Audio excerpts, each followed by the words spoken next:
E como nós estamos hoje celebrando o nosso aniversário com o tema Noite Estrelada, eu fui ver o que a Bíblia falava sobre estrelas. E tem muitos versículos famosos que falam sobre estrelas, né?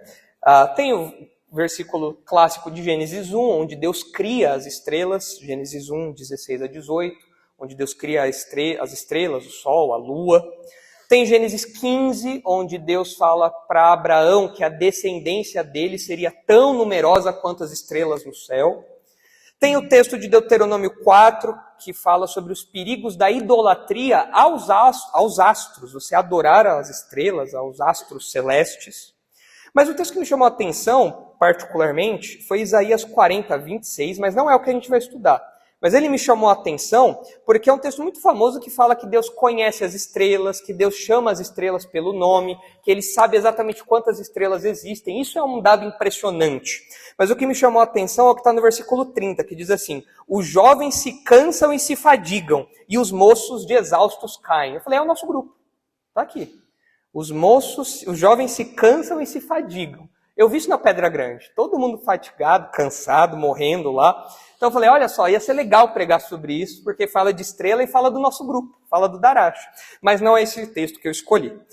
Então, apesar de todos esses versículos e muitos outros falarem sobre a beleza das estrelas, falarem sobre a soberania de Deus, o poder de Deus em sustentar as estrelas, em dar ordem para as estrelas, em manter o universo no lugar, apesar de todos esses textos, teve um texto específico no Novo Testamento que me pareceu adequado para a ocasião. Este sim.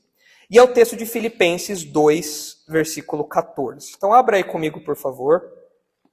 Em Filipenses 2,14, eu quero fazer uma reflexão muito rápida aqui com vocês em cima desse texto, porque esse bloquinho que vai dos versículos 14 a 16 de Filipenses 2, compara os crentes aos luzeiros do universo. Ou seja, compara os crentes às luzes que iluminam o universo. Compara os crentes às estrelas, compara os crentes aos luzeiros que nós vemos todas as noites surgindo no céu. Então eu quero falar com vocês sobre os crentes estrela. Essa é a nossa ênfase, o nosso foco aqui. Como é o crente estrela? E quando eu falo crente estrela, eu não estou falando de alguém que é popular no TikTok, eu não estou falando de alguém que é famoso na televisão, e eu não estou falando de alguém que tem algum sobrenome poderoso, algum sobrenome que tem a ver com estrelas. Eu estou falando de crente estrela, porque é a comparação que Paulo faz aqui.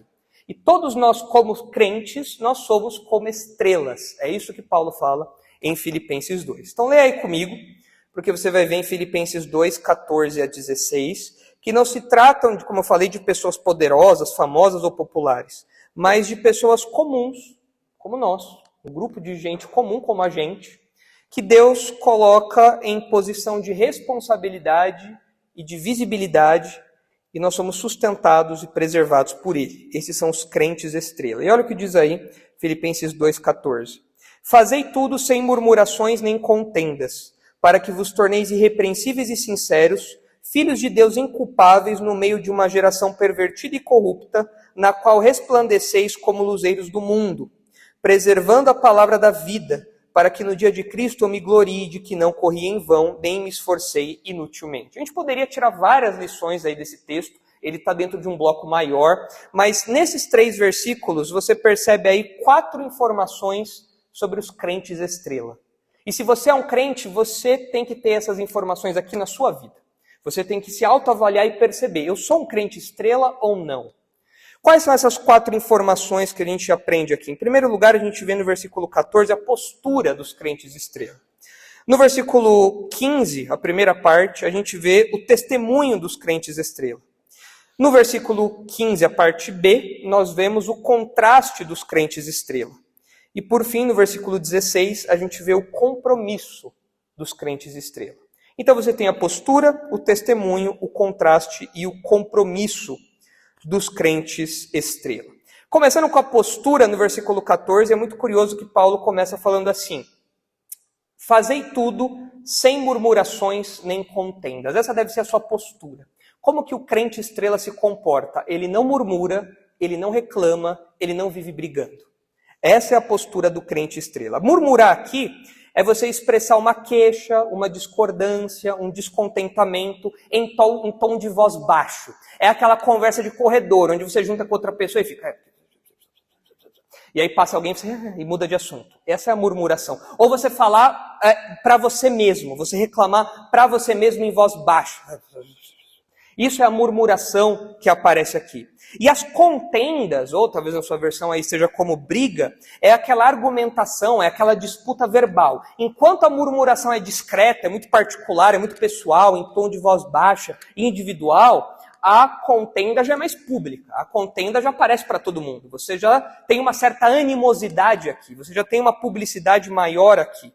E essas duas palavras são especialmente úteis para os jovens, para o nosso grupo, porque é comum que na faixa etária da juventude, o jovem tenha, a pessoa tenha uma postura crítica mais aflorada. O jovem se acha dono de todas as respostas, o jovem se acha sabedor de todo o conhecimento, conhecedor de todas as coisas, e por isso muitas vezes ele é alguém murmurador, alguém reclamão, alguém briguento, alguém com uma animosidade sempre muito aparente. É aquela pessoa que coloca essa postura crítica, que murmura, que reclama, que briga, quando recebe algum comando ou alguma exortação dos pais, dos líderes, dos professores, enfim, de qualquer autoridade. Ele fica bravo, fica indignado e fala, não, o que é isso? Nunca mais vou fazer, quando eu crescer você vai ver. E fica reclamando e murmurando. É a pessoa que quando é designada para alguma determinada tarefa, para fazer alguma função, para realizar alguma escala, a pessoa fica murmurando, a pessoa fica reclamando porque não quer fazer aquilo, porque aquilo é desprazeroso, porque aquilo não traz nenhum benefício para ela.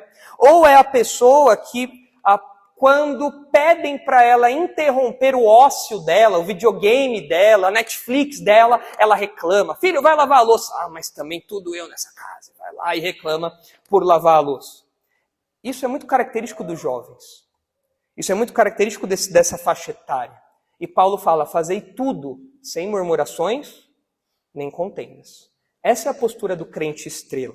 E Paulo não poderia ser menos ou mais abrangente aqui. Porque ele fala, fazei tudo sem murmuração nem contendas. Tudo o que você fizer, sendo você um crente estrela, tem que ser marcado por uma disposição favorável.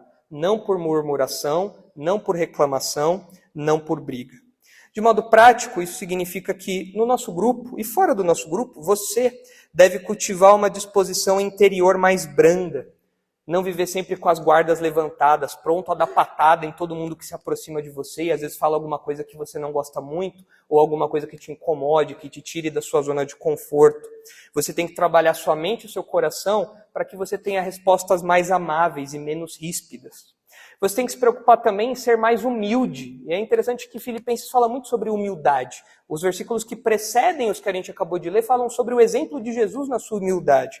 E ser humilde significa aqui, nesse caso, você não colocar as suas preferências, as suas impressões ou as suas opiniões como as últimas verdades do universo ou as únicas verdades do universo, como se você fosse a autoridade máxima em todos os assuntos. E você não precisa brigar tanto por causa disso. Se você acha uma gravata vermelha bonita e você acha uma gravata azul feia, isso daí é uma opinião sua, você não precisa comprar briga com os outros por causa disso. Você tem que ter discernimento e humildade para saber quais brigas você tem que comprar. Em quais momentos você deve ter uma postura mais firme ou às vezes abrir mão de alguma preferência, de alguma coisa secundária do seu gosto pessoal para não entrar em conflito com outra pessoa. E você precisa também controlar até mesmo as suas expressões faciais quando você tem alguma discordância ou quando você tem alguma queixa. Você deve controlar suas caretas. Você deve colocar guardas na sua boca para que você não fale sem pensar, para que você não faça careta sem pensar, para que quando alguém te peça alguma coisa você não feche a cara. Não, você tem que ter uma postura mais branda, mais amável. Essa é a postura do crente estrela. Ele é alguém que faz tudo sem murmuração, sem contenda. Ele não fofoca, ele não briga, ele não murmura. Ele é alguém que tem uma disposição favorável, amável, dócil para com todo mundo. Esse é o crente estrela. Em segundo lugar, você percebe aí no versículo 15 o testemunho dos crentes estrela.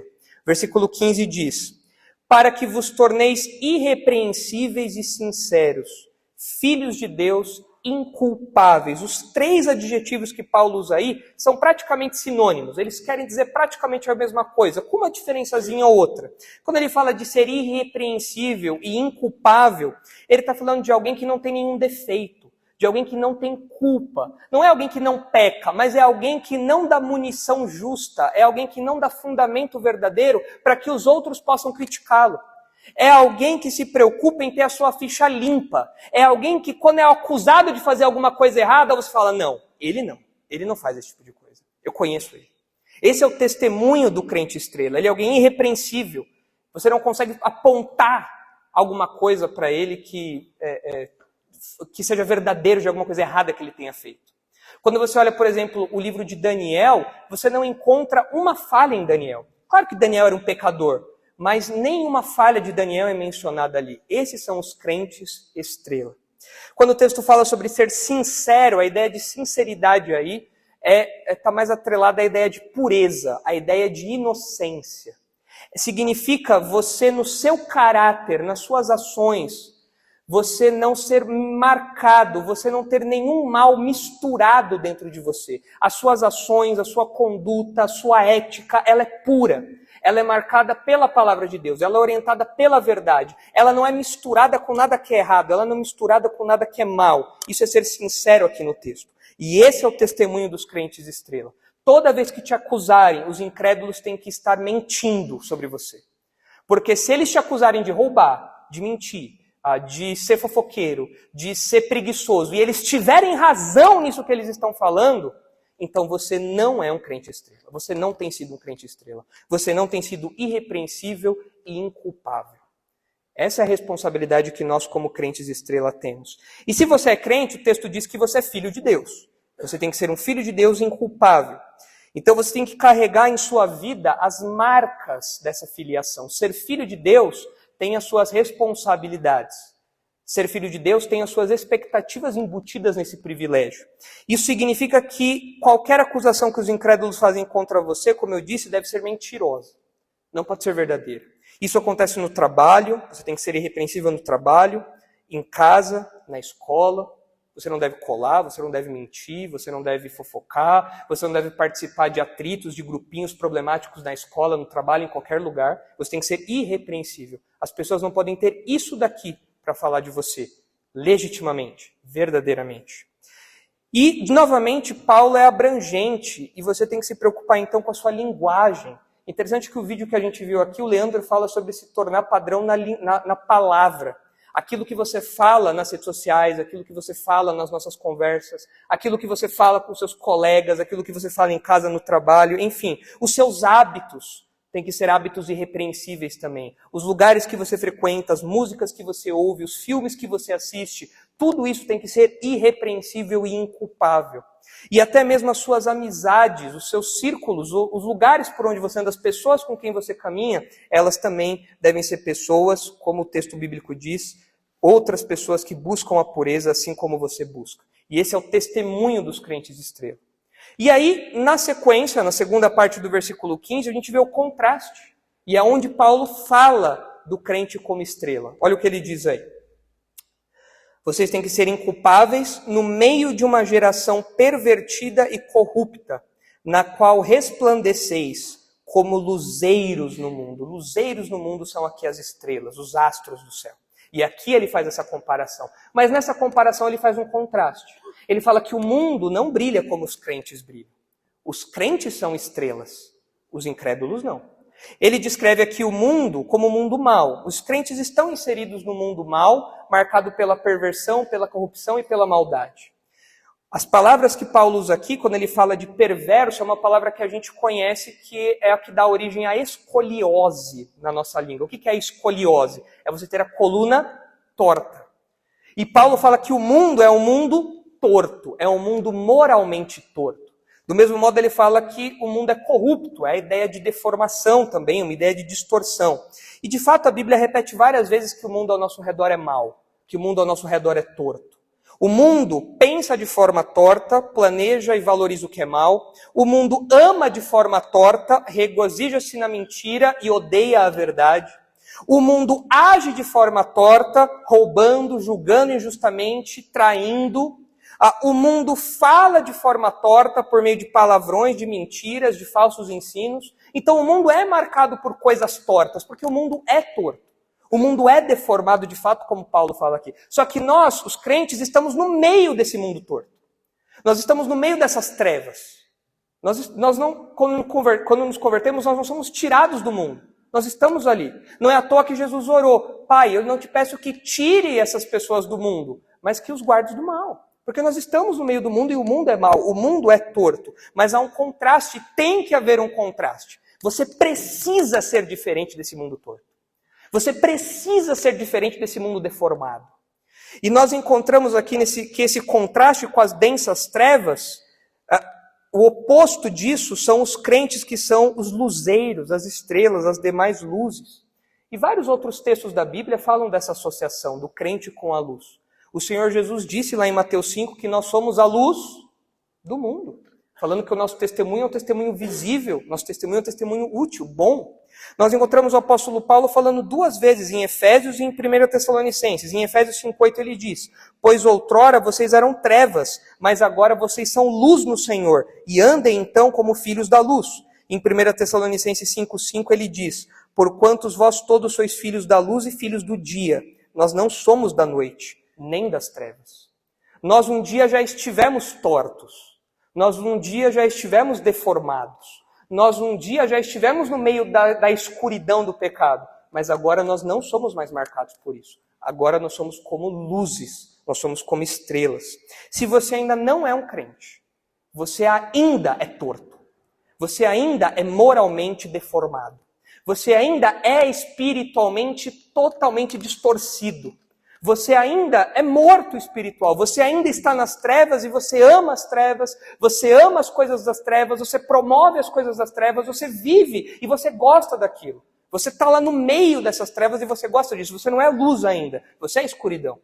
Então para você sair desse cenário, para você sair dessas trevas, você precisa do evangelho, você precisa confessar o seu pecado, crer em Jesus como seu Salvador, e então vai acontecer de você ser uma nova criatura. As trevas do seu coração serão inundadas pela luz do Evangelho. É o que o apóstolo Paulo fala lá em 2 Coríntios 4, onde ele diz que o mesmo Deus que lá em Gênesis disse haja luz, ele próprio brilhou em nosso coração para que nós crescêssemos no Evangelho, por meio de Jesus Cristo. Então se você ainda não é crente, o único jeito, a única forma de você sair dessas trevas e se tornar um crente estrela é por meio do Evangelho, é crer em Jesus como seu Salvador. Agora, se você é crente, se você já é crente, por ser luz, é fundamental que você brilhe em meio aos incrédulos. Como eu disse, você precisa ser percebido. Você não precisa se comportar como uma estrela, tá? Não precisa ser uma pessoa toda cheguei, uma pessoa toda popular, uma pessoa toda espalhafatosa, não é isso. Você tem que ser percebido pelo seu caráter. Você tem que ser percebido pelas suas ações, pela sua conduta, pelo modo como você fala, pelo modo como você responde ao seu chefe, pelo modo como você trata seus pais, pelas coisas que eles veem no seu computador, no seu celular, por onde você anda, pela sua roupa. É isso que as pessoas têm que perceber. Você tem que brilhar em meio aos incrédulos do trabalho, da escola, da família, da faculdade. As trevas têm que perceber que vocês são diferentes. Lá no Evangelho de João é dito que as trevas odeiam a luz, porque a presença da luz denuncia as trevas. Se os incrédulos ficam muito à vontade perto de você, você não está denunciando nada. Você está se comportando como eles. E eles te abraçam como trevas que você é. Você não é um crente estrela. Se você é muito amigo de incrédulo, se o seu grande círculo de amizade é com a incredulidade, você não é um crente estrela. Você não deve ser mal educado com eles, você não deve desprezá-los, você deve ser cordial, amável, como o que a gente tem falado aqui. Porém, você tem que ser diferente deles. Os seus papos são outros, a sua conduta é outra, o seu pensamento é outro, a sua roupa é outra, as músicas da sua playlist são outras, tudo que você faz é diferente deles, porque você é um crente estrela. E você precisa avaliar na sua vida quais áreas ainda estão tortas e deformadas. Nós estamos no processo de santificação. Pouco a pouco nós estamos caminhando para o dia mais claro. Provérbios fala que o caminho do sábio vai se tornando cada vez mais claro, como um amanhecer até que chega a luz do meio-dia. Essa é a jornada de todo crente na sua santificação. Pouco a pouco nós vamos iluminando as áreas da nossa vida. E você tem que perceber quais áreas ainda estão escuras na sua vida. Quais áreas ainda estão tortas, deformadas? Pode ser o seu palavreado, pode ser o seu gosto, pode ser o seu modo de se vestir, pode ser as suas amizades, uma série de coisas, as suas reações. Você tem que ver onde eu estou torto e onde eu preciso jogar a luz do Evangelho para tirar essa escuridão dali. Esse, então, é o contraste dos crentes estrela com o mundo. E, por fim, o versículo 16 diz: preservando a palavra da vida, que é o compromisso dos crentes estrela. Preservar aqui significa apegar-se firmemente, você agarrar e não soltar por nada. E palavra da vida é o Evangelho. Por quê? Porque o Evangelho traz vida. Você estava morto. Quando você creu no Evangelho, o Evangelho trouxe vida a você. O Evangelho te deu vida. É a palavra que dá vida. E você tem que se apegar firmemente a isso como se fosse o bote salva-vidas. E de fato é o bote salva-vidas que te livra da ira de Deus, que te livra da condenação. E agarrado a isso, você vai permanecer pelo resto da sua vida. Frutificando, crescendo, amadurecendo espiritualmente. O que Paulo fala aqui é que os crentes têm que ficar muito próximos, apertados mesmo, às verdades do Evangelho, às verdades da palavra de Deus. Isso significa que você não deve negociar os seus valores. Você não deve ser uma estrela cadente. Uma estrela que um dia esteve firme no seu lugar, mas que cedeu os seus valores e então ela caiu de uma posição de firmeza e compromisso com a palavra de Deus. Você vai receber várias pressões, vários convites para ceder o seu lugar, para sair do seu lugar, para mudar de lugar, para abrir mão de algum princípio, de algum valor. Você não pode ceder a essas pressões. Você tem que ser uma estrela firme no seu lugar, para que você esteja apegado à palavra da vida. E para isso é fundamental que você torne a palavra de Deus cada vez mais íntima de você. Você tem que agarrar a palavra como o seu bem mais precioso. De fato, Provérbios fala que a sabedoria tem que ser colocada tão perto de você como um colar precioso, como aquilo que você tem de mais valioso. É isso que você tem que fazer com a palavra de Deus. A palavra de Deus tem que ser aquilo que você mais valoriza. A palavra de Deus tem que ser aquilo que está na sua mente dia e noite o tempo todo. E quanto mais íntimo com a palavra de Deus você estiver, mais apegado a ela você estará. Isso vai moldar os seus pensamentos, o seu entretenimento, as suas conversas, as suas decisões, todas as áreas da sua vida. E o versículo termina. E Paulo faz um apelo ao ministério, em relação ao ministério dele. Ele diz: para que no dia de Cristo eu me glorie de que não corri em vão, nem me esforcei inutilmente.